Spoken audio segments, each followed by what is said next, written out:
No. Hey everyone, welcome. Thank you so much for joining us today. We still have a few people trickling in for today's masterclass, so we're going to give it a couple more minutes before we get started, but we've got a great event in store for you, so please stay tuned.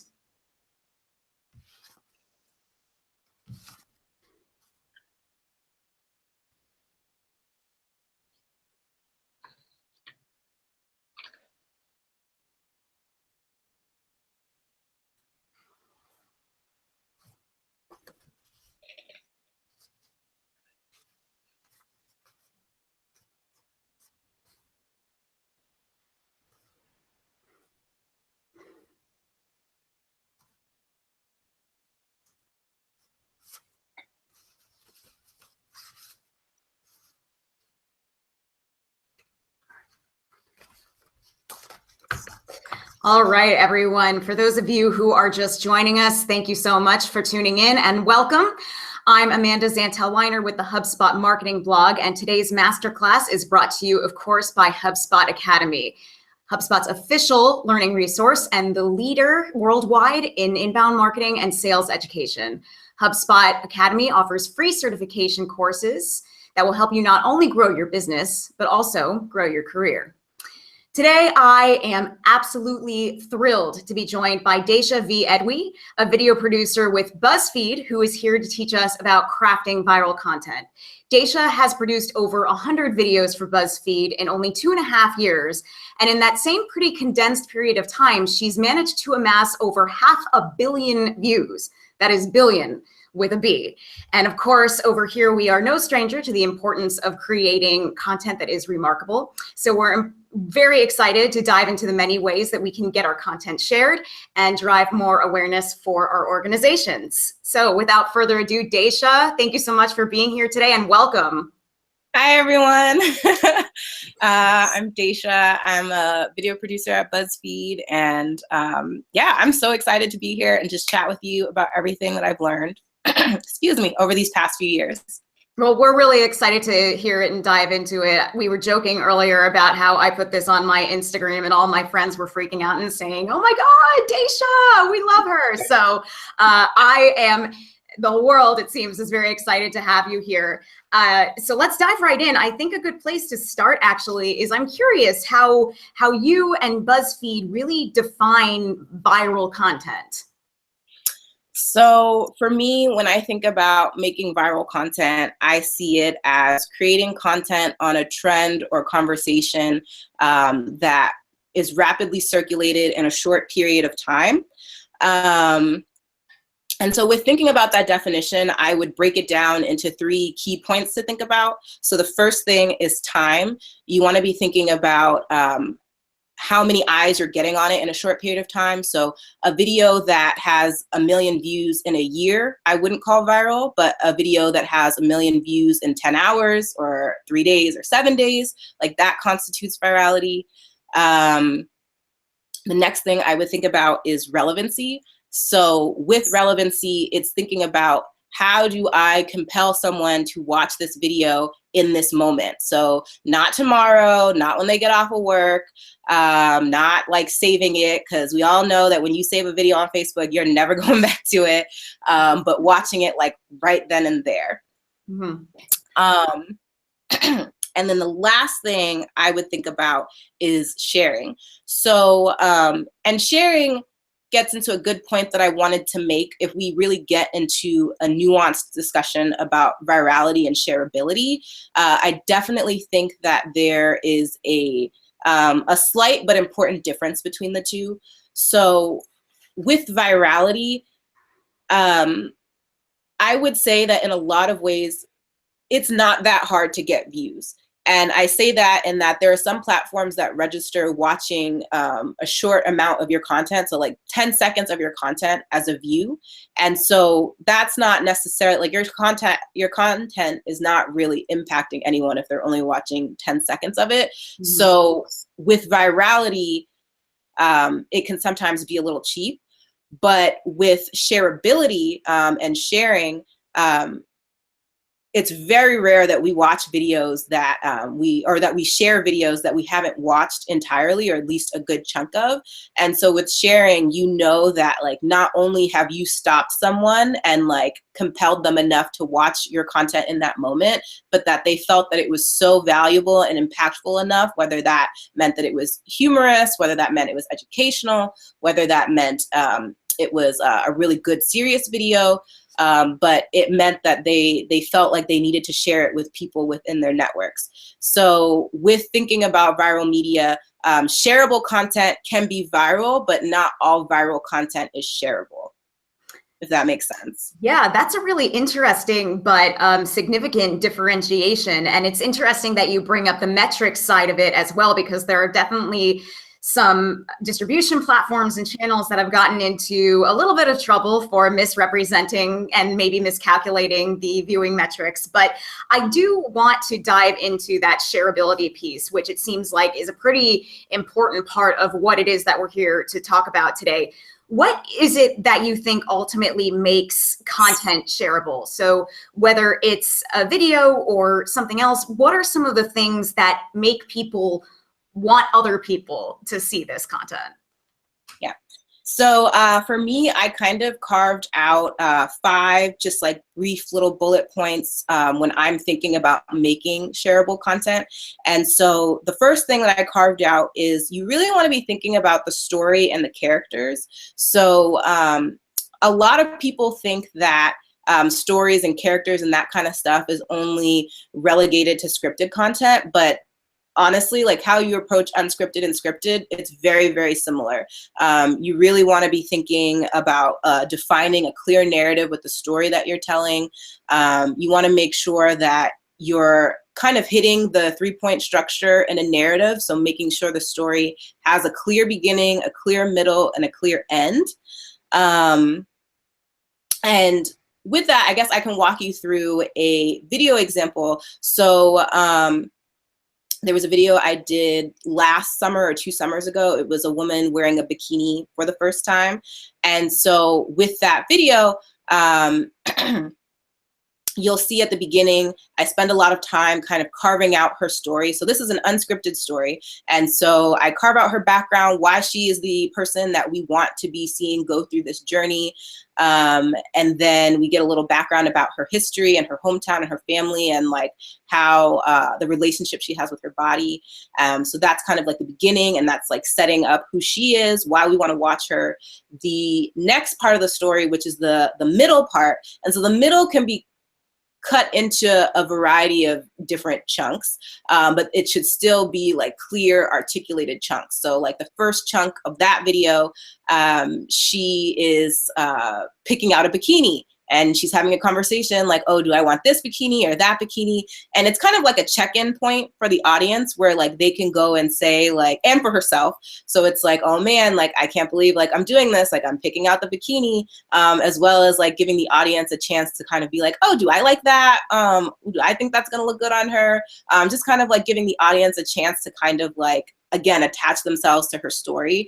And then the next chunk of that video, I also like didn't show the audience which bikini she ended up choosing, but like she tries on the bikinis. And so then like you really get to see like, oh, you know, like, do I actually still like that one? Or maybe I like the other one.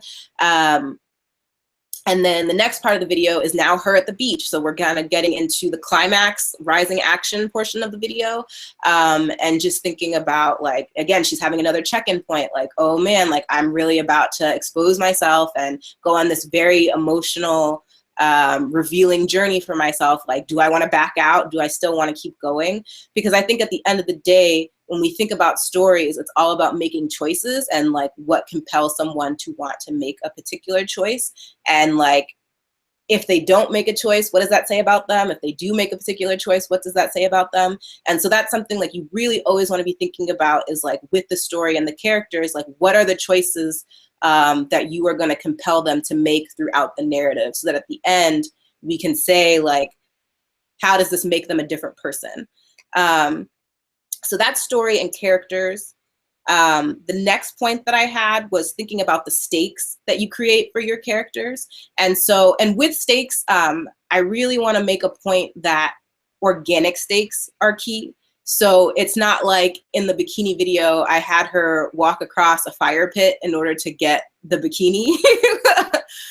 I, just like had her go online, just like how any other person would. But like it did increase the stakes of, oh man, like now like I'm actually going to have to do this. So yeah, you just want to make sure that with whatever you're doing, you're building suspense to the climax, but you're also staying true to the narrative and you're not doing anything kind of funky. I think, go ahead. Oh, no, please finish. I think another example of a video that I've done where I was working on that was, so recently I produced a video where it was men try birth control, a simulation for 30 days. And within that video, so I was the producer on it, and I had set up different rules for them to really mimic the situations that women go through when they're dealing with getting their birth control. I had them come to the pharmacy,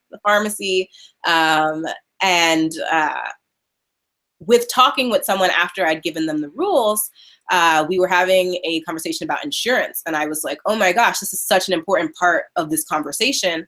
And so through that, I built in another stake, which was adding in like insurance cards and telling the guys that they had to bring their insurance cards in order to pick up their birth control. So again, like you want to build the stakes, but you want to make sure that it's staying true to the story so that it just doesn't seem like out of the ordinary and like you're just kind of doing something to do it.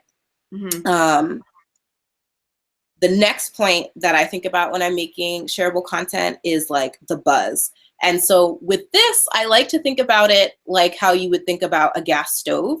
So you can't light a gas stove without the gas. And so you can't create something that's shareable or viral without there being some sort of buzz underneath there. And so with thinking about that, the buzz doesn't necessarily have to be a breaking or trending topic. It can be something that you create, but it has to be rooted in something that is familiar to people's everyday livelihoods. It has to be moments in which like you're almost kind of making people stop and realize that they actually experience something or they actually have conversations about something and they didn't even realize it until they watched your video and it kind of put that in their perspective that, oh, I think about this or I have conversations about these things. And then the next thing to think about would be honesty and authenticity. And so that kind of touches on like when we think about stories and organic stakes, like you really want whatever you're painting for your audiences to be rooted in some sort of authentic experience, especially working in digital and like on platforms like YouTube. I was listening to a podcast recently about female entrepreneurs, and one of the entrepreneurs, she was talking about how she's noticed with her audience and consumer base that they want girlfriends. They don't want gurus. They don't want people who are perfect. They want people that they feel like they can have coffee with or people that they could invite into their home and like have conversations with. And so I would say when we think about the two realms of scripted versus unscripted, with unscripted, I would lean into the imperfections. So, if you're doing a video where someone is trying out a diet product or something for the first time and they cheat on the diet, that's real. Like everybody cheats, like, Not me. No, I'm just kidding. I Oh, you're perfect. Well, Lord knows I've definitely had a cheat meal or two sometimes. And so you want to lean into that, because if you just show someone who's like perfectly going through something and then somebody else tries it and they fail or they do something that's not necessarily perfect, then, they just it just makes the product feel very unrelatable to them.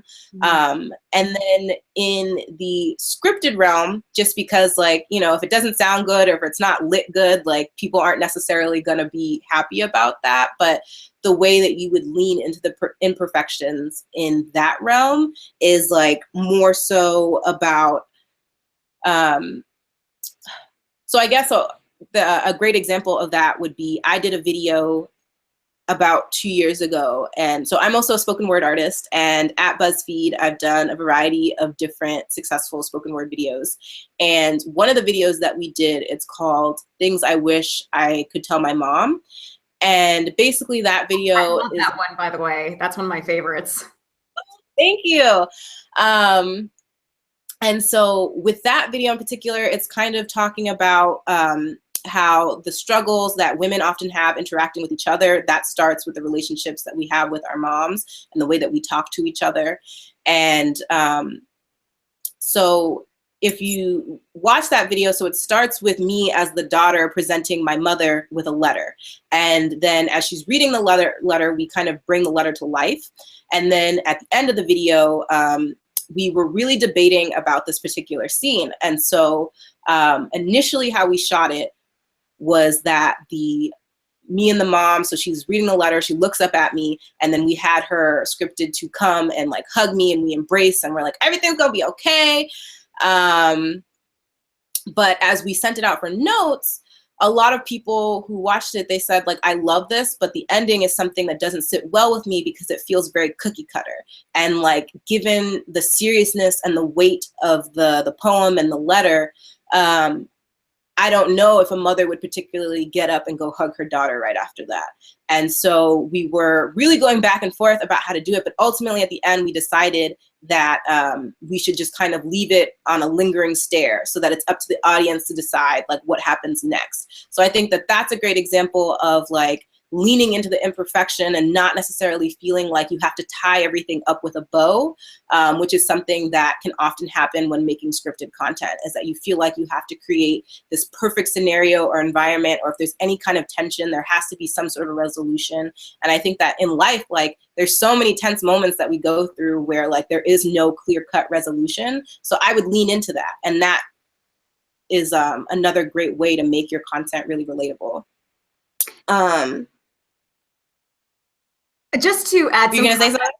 Yeah, just to add some context to some of the folks who are watching who are a little bit newer to this realm. When you talk about stakes, how would you define, this element of stakes within the video and how that plays into the shareability? How would you define that for somebody who's a little bit new to crafting this kind of content?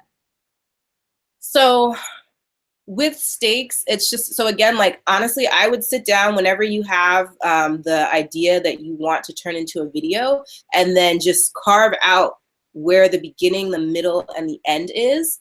And so the beginning, usually in most, like, especially like unscripted stuff, is like introducing us to the person and the journey. So what is their story? Who are they? Why do I care about them?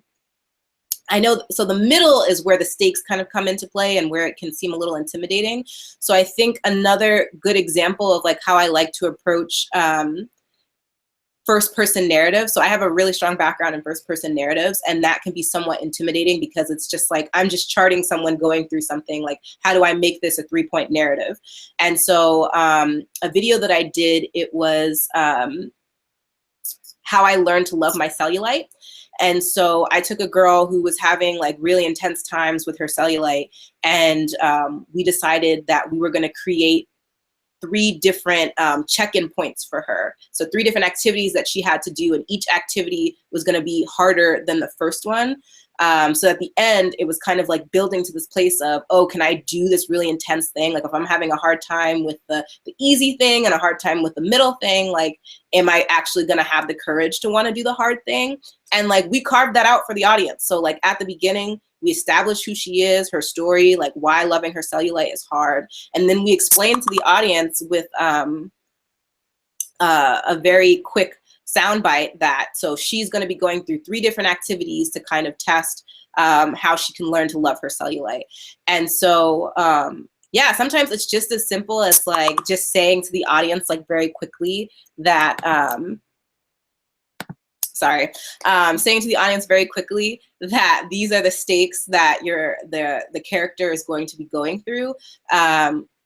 Or like, you don't necessarily, if that feels like it's too heavy-handed, saying it to them like right then and there, you can just kind of more, what's the word I'm looking for? you can kind of gradually build it in, kind of like how I did with the bikini video, where I didn't necessarily say that like, okay, now she's picking her bikini, now she's trying it on, now she's going to the beach. Like I just kind of like let it organically flow together. Whereas with hers, I felt like it was more important to articulate to the audience that like these are 3 different challenges that she wants to put herself in to see if she can learn to love her cellulite. So with stakes, like I would honestly just script it out, and I would just sit there and think about like what are moments in which I can challenge my characters and like make them either grow or like maybe take a step back and like really think about whether or not this is something that they actually do want to embark on or not.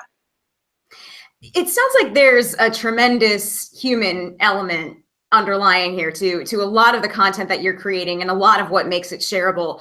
What suggestions do you have for finding the human talent for videos and, you know, making these humans feel comfortable in some of the really kind of complex content that you're creating? Yeah.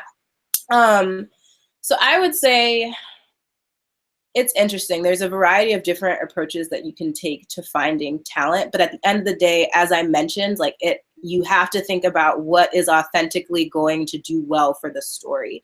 And so so at Buzzfeed, sometimes we'll send out casting emails and we'll say, hey, I'm doing this video. Does anyone want to be in it? That's a little bit, I don't necessarily like to do that anymore. I definitely think that if you're doing a video that's like very intense or something that people maybe might not want to do, then like that's kind of like a last resort, just because you're getting such a mixed bag of people. You can't really vet like how invested they're going to be in like really wanting to give you a good story. So what I like to do is I actually like to seek people out. So if I know that there is a particular video that I want to do, I will go to someone that I have either had conversations with about a particular thing, and I'll say, hey, like, I think that this would make a really good video. Would you be into it? Or if I'm doing a video that's more like a taste test oriented thing. So a taste test is just kind of almost like a reactionary thing. You have 2 people on a backdrop just kind of giving their opinions. And I think that 2 people would work really well together. Like I'll go and seek those people out for that. I will say though, if you do send out a casting email, it's not the worst thing. And one of the ways in which you can try and like vet as much as possible is just kind of like asking them,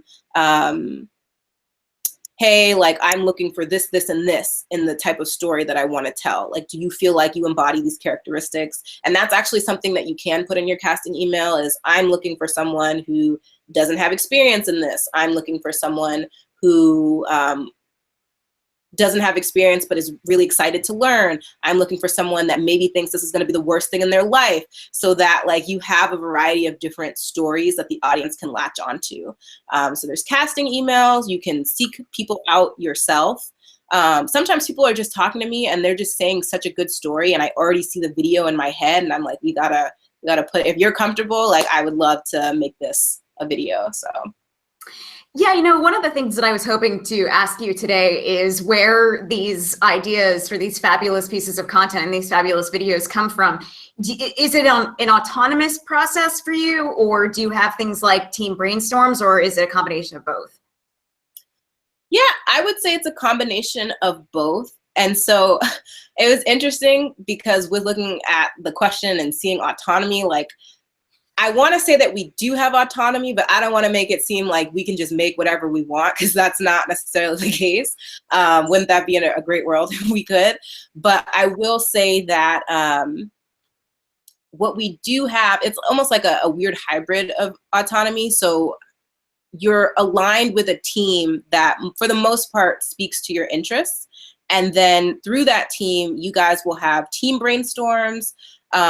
We also love to do topic brainstorms. So like we have a mental health week coming up very soon.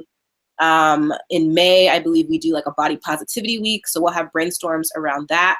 We've also had company-wide brainstorms. We invite people from all different kinds of departments and we'll just mix everybody up and then we'll brainstorm in that way. So we definitely have a wide variety of different brainstorming styles. And then I would also say though too, like you can pitch ideas to your manager, and like I would say for the most part, ideas get approved. It's just that like you want to make sure that you have like a very solid pitch. So if like you really put in the effort to say like, this is my character, this is their story, this is why I think it would be relevant, for the most part, they're going to say, yeah, go ahead. But yeah, it's really just like taking the time to really think about like what the story is and why you want to tell it. So that's, that actually kind of brings up the idea of streamlining this whole process into just that, a process. And, it seems like BuzzFeed and your team, you publish a lot of content, quality content, in a pretty short period of time. So what are some of the time management and efficiency tips that you might be able to share? I mean, how do you get so much done and produce so much quality content in, each month, for example? Sometimes I honestly don't even know how I do it. I just kind of feel like a robot at this point. Oh, yeah. Yeah. Let's see. So it's interesting because when I first started, we were required to make 6 videos a week. Like that was just kind of it. And so what that broke down to was that you would make 1.5 videos a week. And so that meant that you were always in a project, or you were in like 2 projects at once. And the ideal kind of time frame that we had back then was you were shooting, editing, and packaging a video in like 3 days, 3 to 4 days, and then you were on to the next thing. But I would, so now we're more so on the vein of like people make between 4 to 5 videos a month. And so now there's more of the wiggle room to kind of work on one project from beginning to end. But even then, I still feel like a lot of people, you're often, your hand is still in 2 or 3 different projects at once. So with that, I would say, trying to think about what I do. So one of the things that we used to do back then was that we would have banger days. So banger days was like challenging yourself to get out 1 video in a day. So you would get to work, you would script it, shoot it, edit it, and like have it in final review by like 5 p.m. And so with those, yeah, banger days. I need a couple of those. Yeah, because it's really, one of the things I think I've really valued about my time at BuzzFeed is that like, you can't spend more than a couple days on a project. And I think about like in college, like my senior thesis, I spent months on that project, and I could never imagine spending months on anything here. And so it really forces you to trim the fat and really think about like, what are the key things that a video needs or requires in order to go up. And like 9 times out of 10, when we have more time than necessary to think about it, we'll add in so many random unnecessary things to tell a story that just aren't needed. So it really forces you to think about like the important things that are needed to tell the story accurately and authentically. So banger days were something that we used to do. I'm trying to think for myself. I really like to do pre-production days. So I will take 1 day out of the week and just like slate out what I want to accomplish for the month, and then think about like what are locations in which I could shoot 2 videos at once. I remember there was one time I shot a video and I ended up getting 4 videos out of the same footage. Nice. Yeah. And so really thinking about like how much you can get out of one shoot day, I think is another thing that we like to think about and is a time-saving tip. Can you repurpose the same footage in different ways? Trying to think about something else. Well, I do, if you don't mind me interjecting here, that brings up something I was thinking about earlier when you were walking us through the character development of some of these videos, especially the bikini video. Just out of curiosity, what was the total length of that finished product? So the bikini video, I want to say was 4 to 5 minutes. And that actually, it's like, I'm really glad you brought that up, because that was the last point that I was going to talk about in terms of like what I think about when I'm creating shareable content is length. And so with length, of your content, you want to make sure that you're not undershooting or overshooting. You want to make sure that you're giving your content like the right amount of time to tell a good story. And you want to make sure that like you're not putting in like random scenes just because you think they look nice, but that they actually add something to the story. Yeah. And you know, it's interesting. So like YouTube has had this really interesting evolution where when I first started, so the ideal length to hit was 2 minutes and 30 seconds. Like if you, and if you were lucky, you could get away with 3 minutes, but anything that was longer than 3 minutes tended to underperform. And so that was kind of the sweet spot. And now I feel like just because like we were much newer back then and now we have an audience that is older and has evolved with us, there's definitely so much more wiggle room for longer form content. And if anything, like they're craving it. And you'll see a lot of videos now that are 7 minutes, 12 minutes. We had a series, they did an episode that was 45 minutes long that went viral. Excuse me. So yeah, there's definitely like, I think that as long as you're building a very strong core audience, like they'll be there for the long form content. Like you just have to make sure that you're creating valuable content that will make them invested in whatever you are then going to create that's longer form. But yeah, I think a great example, again, with the birth control video, I remember I was really nervous about that video because it was 12 minutes long. And I was just like, I don't know if people are really going to want to stick in for 12 minutes to watch this video. But when I went to the trimming board and I was like, what can I cut? I was like, I can't think of anything that I would take out of this that wouldn't, I can't think of anything that I would take out that would make the video better. Like I felt like everything that I had in there was really important to tell an authentic story. And luckily I was right because the video, it had like 2 million views in a week.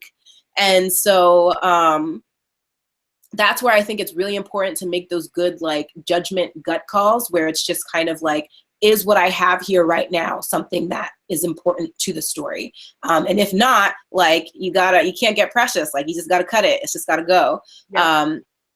Yep. And like, I think that that's something I really loved and a skill that I've really developed here is like not getting precious and making sure that like I'm doing whatever does justice by the story. I think that that's something that so many creative professionals struggle with. I certainly struggle with it in my writing all the time, but I've never really heard, don't get precious with it assigned to it. And so I'm definitely using that in my next editorial session is, Amanda, don't get precious. So thank you for imparting that wisdom to me. I think it can be applied to content creators beyond the realm of video.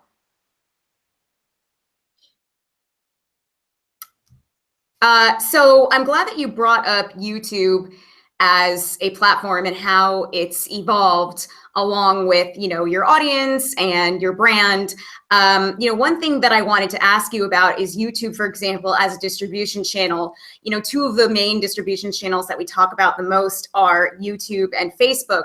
Are those your primary distribution platforms? And do you treat them differently at all? I think we may have lost Daysha. I can hear you now. Can you hear me now? Yes. Oh, good. I'm glad you're back. I was about to bust out my show tune repertoire. I'm sure the audience is very happy that we spared them of that. I would have been asking you actually about about YouTube. You brought it up, and its evolution as a distribution channel, and how it's changed along with your audience and your brand.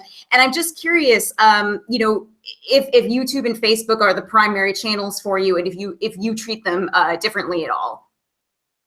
Yeah, for sure. So yes, YouTube and Facebook are the primary channels that we distribute to, and we for sure think about them very differently. You'll notice on YouTube, so for instance, we have a channel called Boldly, and Boldly, their audience is much more about beauty, fashion, style, and empowerment. We have Buzzfeed Blue, which is much more of a male-centered, extreme sports kind of audience.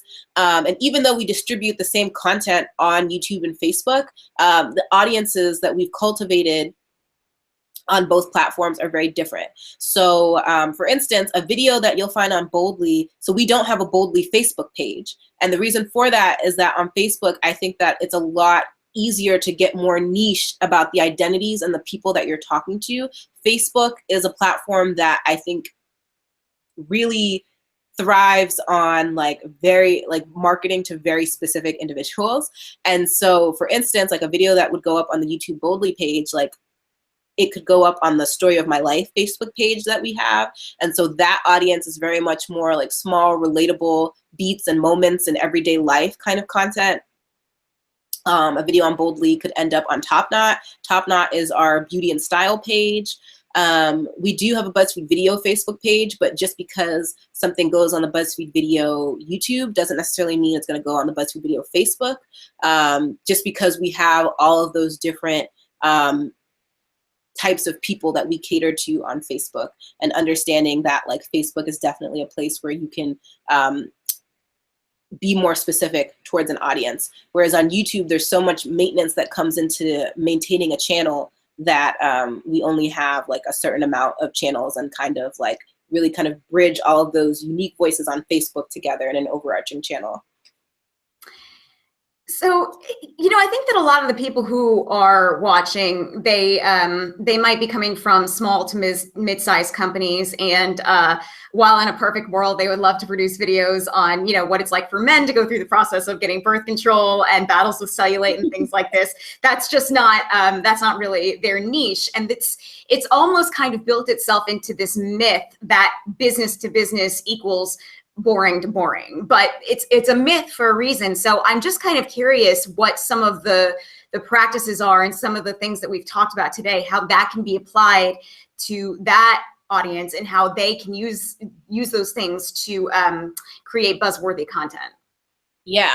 So with that, it's interesting only because at the end of the day, like a business isn't like a giant entity that you're talking to, like you're still talking to a person. And so while you can't necessarily do topics like how I have done, I still think that the framing, and again, thinking about the character, making organic stakes, having like a buzz, and like making sure it's something that's relevant in people's everyday lives, making sure that your content is honest and authentic, and then like really curtailing the length to whatever does justice by the story. Like that's all stuff that I think that can be taken away and like applied to content that you would make for businesses. Because like at the end of the day, you're probably talking to like a representative of a business. And so you have to know how to impact that person. And a lot of the tips that I shared, that stuff that like at the end, like at the meat of it is about like impacting the consumer. And so like you're just trying to use an approach that will now impact a representative, but they're still a person. And it's interesting. So I was reading a marketing book, and I can't remember because I've been reading a lot of them, but I think what's been really cool for me to learn and like see happen is that it was saying that so consumers don't really trust like brands, like they trust their friends or other consumers. And so the way that you get to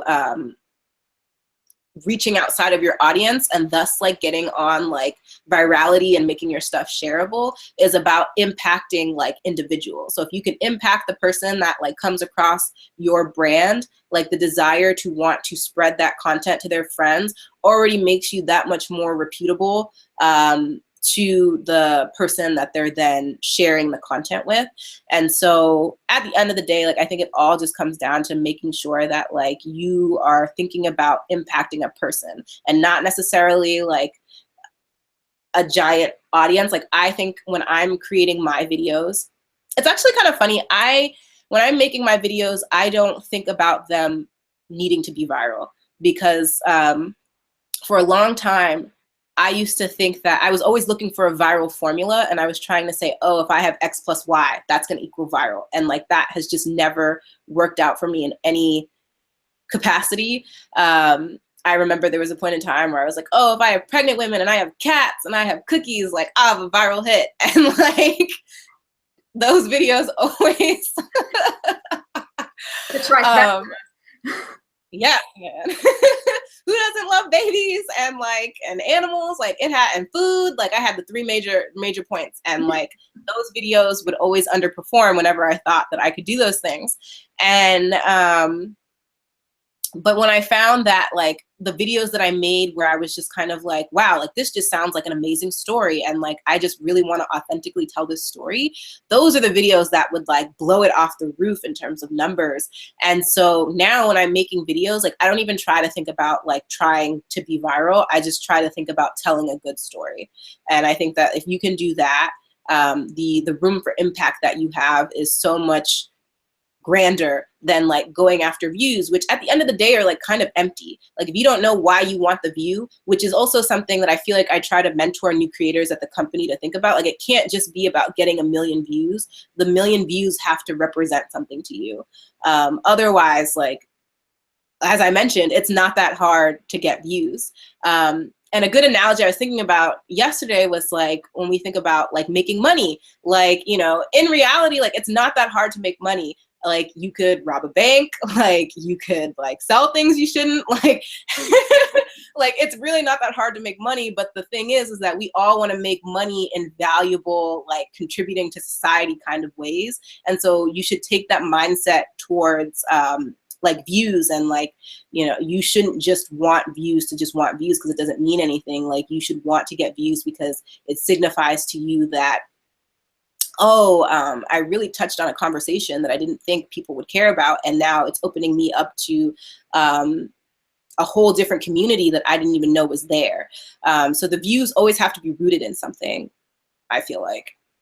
It's interesting what you said about how you never enter into creating content with the intention of, okay, this is going to be viral. That was actually a question that we had from a member of our audience named Robert, who asked, you know, do you set out to make viral content, or is it the #1 goal to just make the best content possible? But it sounds like you already answered that. But you know, there's this human theme, this theme of the human element keeps coming up. And so, you know, one last thing that I want to ask you before we turn it over to our audience is, you know, what is it like to work at Buzzfeed? BuzzFeed, I mean, I feel like everyone just like has a sense of what it is. It's a wild time. And like, and I mean that in like the best way possible. I would say for the most part, I was trying to think of a word that wasn't negative, because I feel like there's a negative connotation when you say this, but like it's really chaotic, but in a good way. Like you always have something to do. You're never bored. There's always some sort of like cool project or something that someone's working on that you can jump onto. Like it truly is like it's a wild time, but like in a really fun way. Like you're always doing something. If you had one piece of advice that we haven't covered yet today that I have neglected to ask about or anything like that for our audience, you know, I love the fact that you brought up your mentorship of young creators, for example. I think we have a couple of them in the audience as well. What is the one key thing that you think we haven't really touched on today? Let's see. I would say like one of the tips that I had to keep in mind is that like, so we live in a scrolling culture. And so as you approach making viral media, like you have to remember that you have to keep in mind that people are going to want to scroll past your content. I think everyone, and you know, like we all got a little ego where like, I'm pretty cool, like I'm pretty dope, like who wouldn't want to watch my stuff? But for me, like when I'm making my content, I'm always like, oh my gosh, someone's not going to want to watch this. What am I going to do to get them to watch it? And if you approach it in that way, I think that it really forces you to kind of get a little scrappy about like what you're going to do to sell this to people.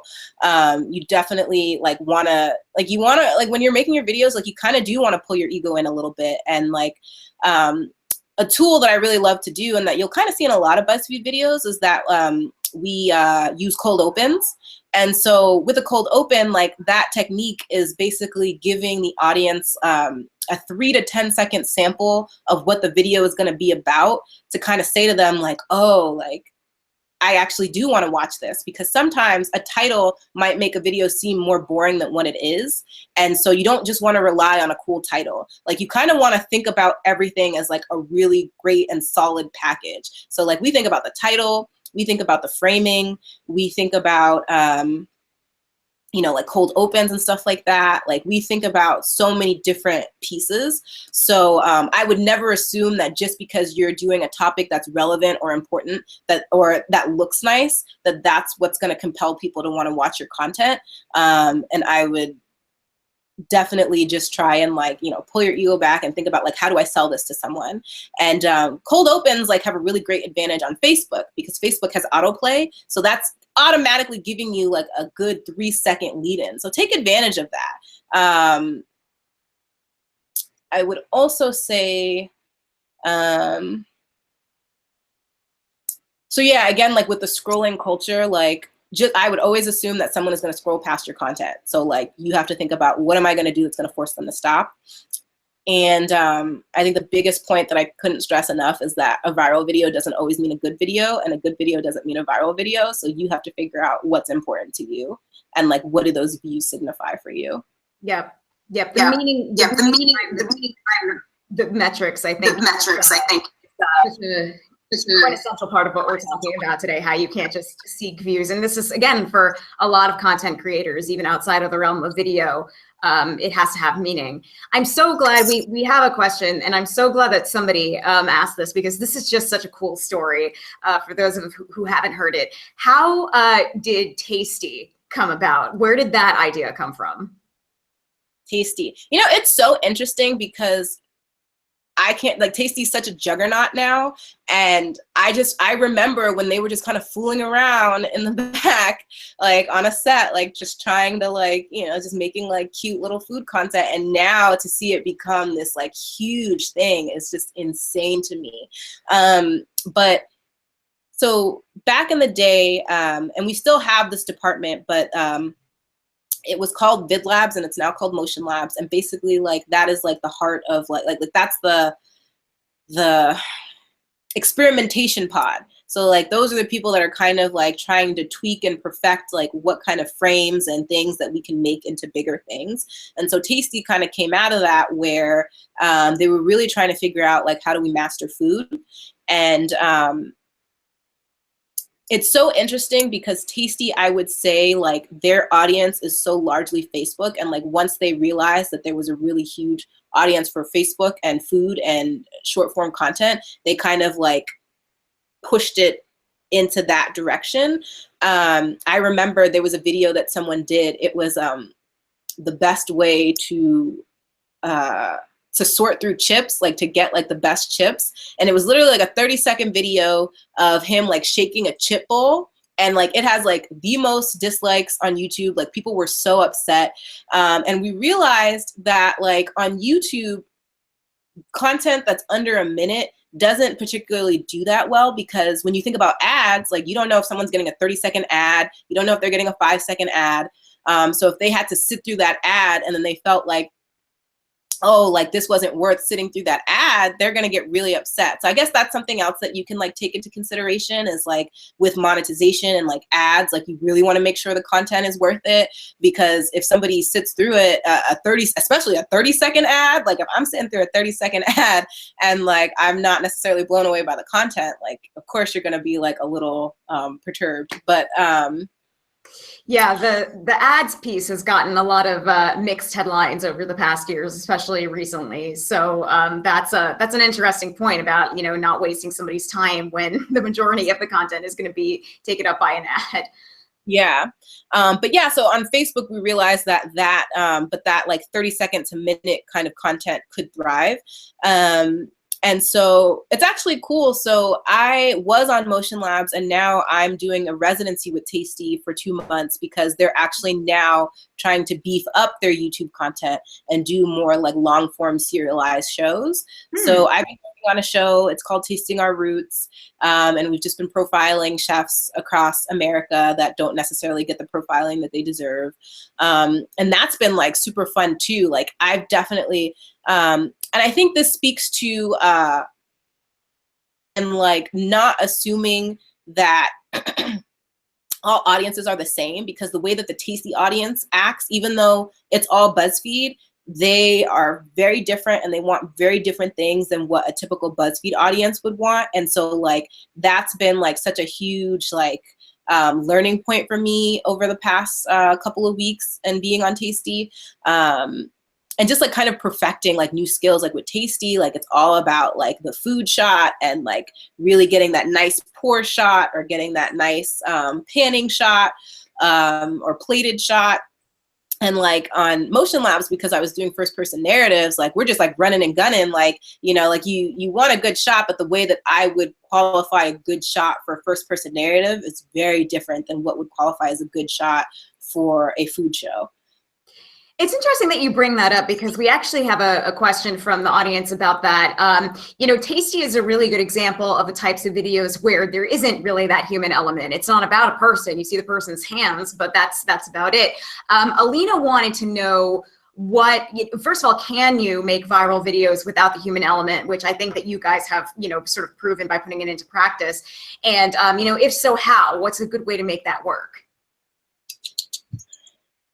I think that's a really good question. It's honestly something that's like, again, like being on Tasty has really like thrown me for a loop these past couple of weeks because again, my background is in the human touch. And so I know how to make videos with people go viral. And that's something that I'm also learning for myself being on Tasty is that like with this chef series, for instance, like they hate the human element. Like they're just kind of like, I don't want this talking. I want to see the food. I want to see how it's being made. And so for me, like that's something that like I've definitely been trying to adjust to is like figuring out like, how do I tell a story that doesn't have people in it? Because I'm so used to using people. And to me, like, that's just kind of how I relate to people. But there are some people that don't relate to people. And so I think it's about like really thinking about the audience that you've cultivated and like what they're used to seeing and then using that to figure out, like, I still think though that the elements that I brought up in terms of like being authentic to the story and like you want to make sure that you're walking through the process of like the cooking video, getting those like beautiful shots of like how the food is being prepared.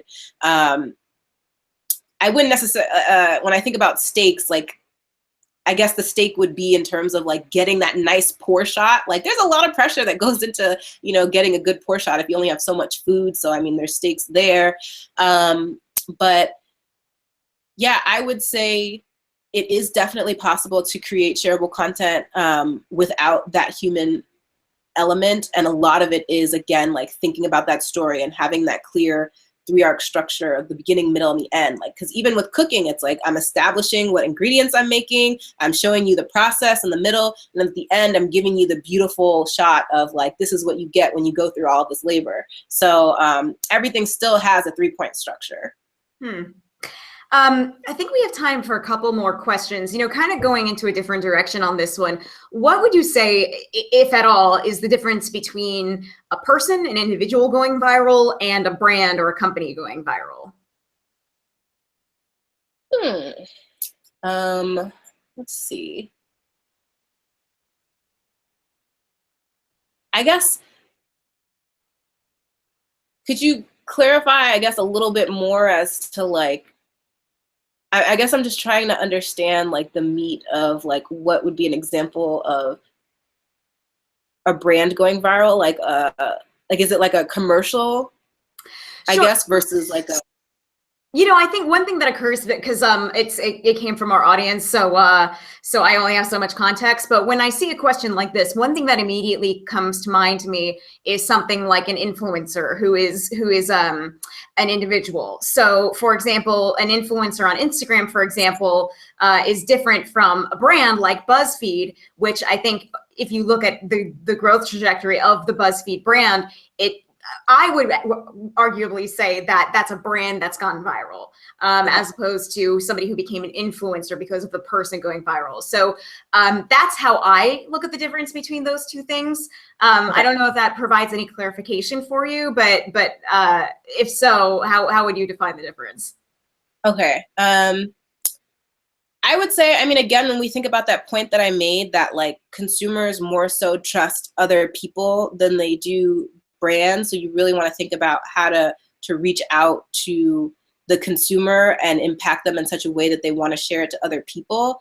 That's kind of like your key into like being a viral brand. Like BuzzFeed touches so many people and has become a viral brand because of the way in which we've impacted certain consumers that have then brought in their friends, and their friends have brought in their friends. And I think a really great example that I wanted to bring up of a viral commercial that is still to this day like in my head is the Extra gum commercial. So Extra, I believe a year or two ago, did a commercial where the guy basically proposes to his girlfriend because every moment that they had together in which like he gave her a piece of gum, he like drew that moment on the back of the gum wrapper and then like created this like gum wrapper shrine of all these moments. And it's like, will you marry me? And like, you just melt into a puddle. Like everyone should watch that commercial.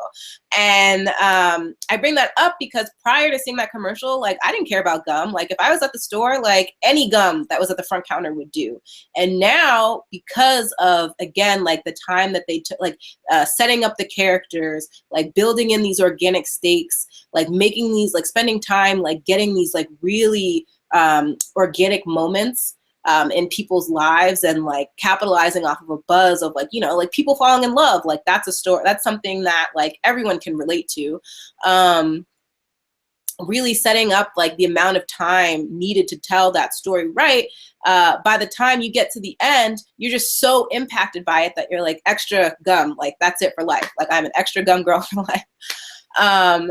And so again, like as I mentioned, like that story also, I don't think there's any words. So that's also like a great example of like ways in which like you can get in the human touch without there necessarily being words there.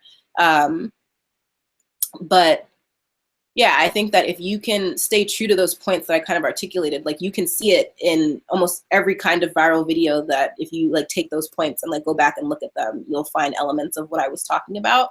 And with Extra, I think a great example is like if we had started that video with the gum shrine, you'd kind of just be like, this is kind of weird. Like, why would you propose to your girlfriend that way? Versus having the context. Yeah, right? Like, I'm like, oh. It was like on that like Helga Pataki, Hey Arnold level that I'm not ready for.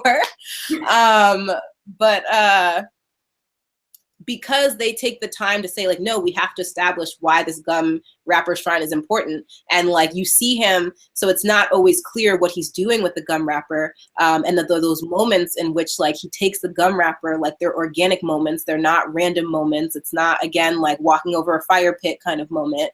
It was them kind of like hanging out in the car, them like just hanging out in their everyday life.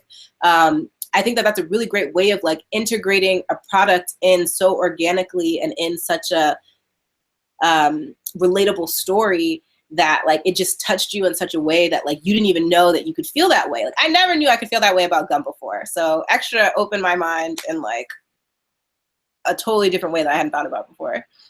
That's a really great way of looking at it. That shines a certain light on the idea of a company and a brand going viral, as opposed to the people and the human piece that we keep talking about. So it's an opportunity on both sides. I think we all kind of have a story of a brand that we've seen some kind of content from them that really had nothing to do with the product at the end of the day, that it kind of raised our awareness and drove that awareness for us in that way. So thank you for taking the time to tell that story. Speaking of time, that is about all we have for today, unfortunately. I feel like I could talk to you for hours, though. So thank you so much, Daysha, for being here and for joining us today. This has been a lot of fun. I've learned a lot, and I'm sure our audience has as well. Yeah, this was super fun. Like, I really enjoyed this. I love getting to share what I've learned. Like, and I feel like I'm always learning stuff. So there's always, and like how the internet and the audience reacts is like always changing, and it's always fun to see how things evolve. So yeah, this was great. I loved getting to do this. So thank you. Awesome. Well, if you're ever in New England, please come see us and we'll do this again. Yeah, for sure. Thank you, Daysha. This class is presented by HubSpot Academy, HubSpot's official learning resource and worldwide leader in inbound marketing and sales education, offering free certification courses and tools to not only grow your business, but also to grow your career. Again, not to sound like a broken record, I want to thank my guest today, Daysha Edewi, and thank you to our audience for joining us today. We will catch you for our next masterclass. Have a great Thursday and a great weekend.